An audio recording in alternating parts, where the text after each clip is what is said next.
레드고 스타 하모닉. 안녕하십니까. 이주철입니다. 오늘은 참깨 방송에서 6.15를 지났으니까 6.15 벌써 지난지가 2000년 6월 15일이니까 지금 13일이 됐죠. 그래서 6.15와 김대중 대통령에 대해 얽힌 그 에피소드를 중심으로 말씀을 드리겠습니다.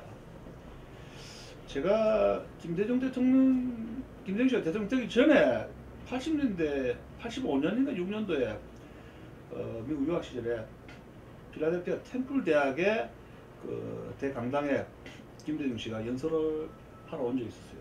그 당시에 이 관절염으로 다리를 쩔쩔하면서 경호원 부축받고 약 한 90분 동안 연설을 했습니다. 근데 굉장히 인상 깊은 것이 책도 많이 읽었고 그렇게 한데 연설이 상당히 좀 선동적이고 하는 것이 인상이 남았습니다. 근데 이제 그 뒤로는 만난 적이 한 번도 없고, 그런데 2000년에 얽힌 6.15에 대한 그 에피소드를 우선 좀 말씀드린다면은, 첫날 6월 12일 날 가기로 됐었어요. 그런데 갑자기 북한에서 오지 마라 그랬습니다.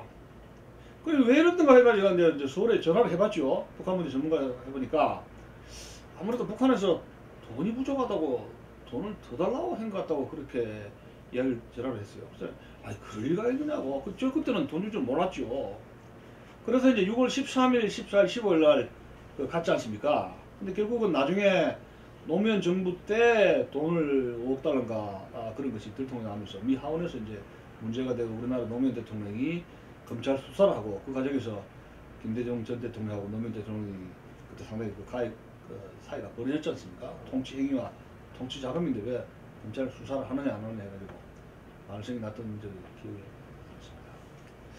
근데 이제 이분이 6월 13일 날 갔는데 그분에게 쇼킹한 사건이 첫 번째 벌어졌습니다.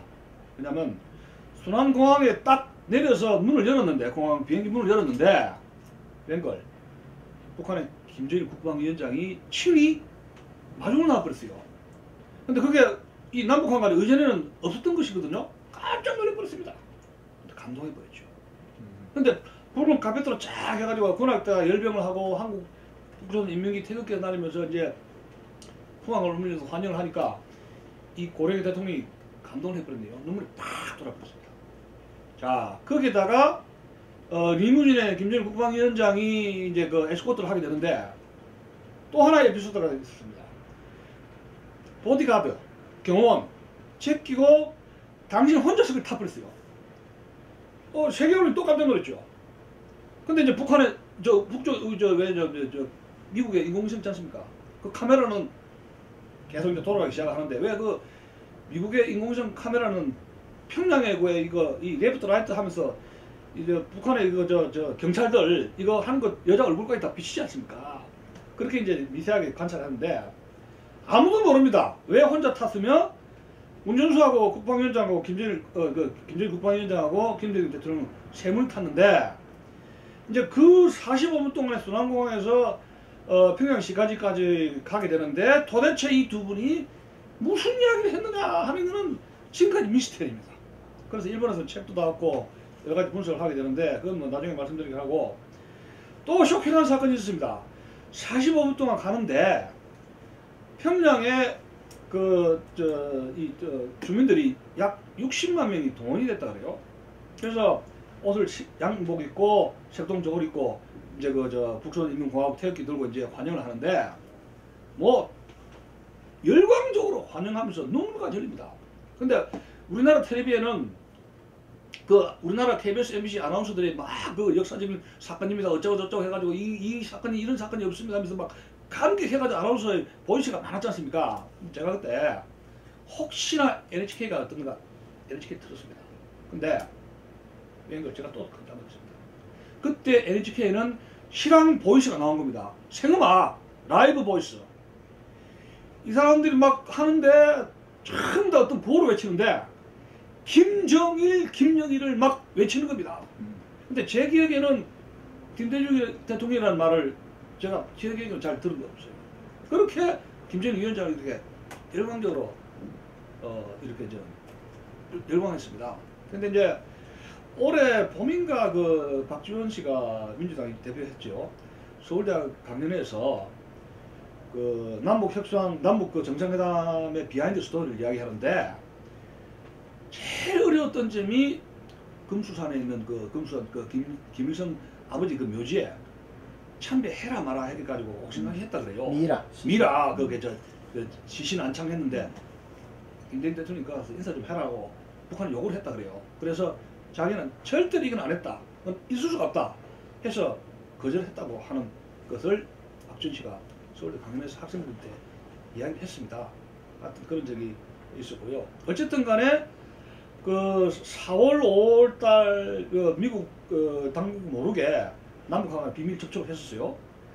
그래서 성사를 했는데 그러면 이 김대중 대통령이 왜 그 평양을 가려 했는가? 이번에 평생 투어의 목적은 두 가지가 있습니다. 대통령 당선되는 거 하나 목적 이뤘죠. 두 번째는 뭐냐면 노벨 평화상입니다. 그 노벨 평화상을 따기 위해서는 평양을 가야 했습니다. 어떤 대가를 치르기 위해서라도. 그래서 여러분들 알다시피 그 책 보면은 옛날 근 국정원장이 쓴 김대중과 대한민국을 말한다라는 책이 있었지 않습니까?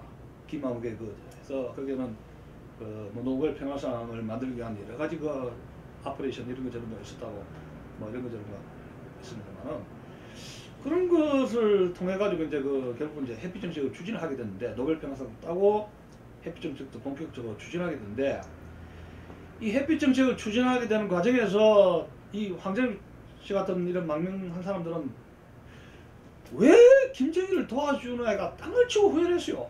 북한이 무너질 텐데 5억 달러를 주는 바람에 북한 체제가 연장이 됐다. 왜 그렇게 그런 짓을 했느냐 김정일 대통령께서 해서 통탄한 적이 있었습니다. 참 그런 것이 우리가 한번 생각해 본다면은 김정일 대통령에게는 참 회한이 되는 것인데 여기 지금 제가 쓴 이 돈 오버도프라는 미국인 이 한반도 전문 기자가 있어요.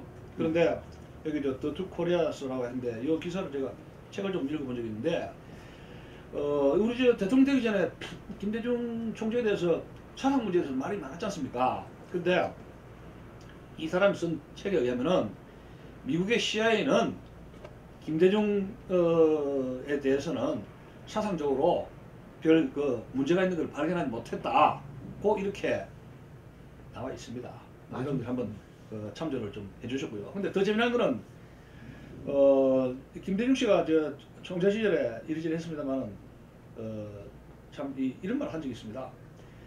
나는 약속을 지키지 않았지 거짓말을 한 적 없다. 그렇게 해서 유명하게 있었지 않습니까? 근데 이분이 집권하게 된 것은 소위 90년대 DJP 연합이라는 게 있었지 않습니까? DJP 연합. 네. 김종필 씨를 한나라당에서 빼내가지고 DJP 연합을 끌어들인 게 아닙니다. 끌어들인 것인데 김종필 씨가 누굽니까?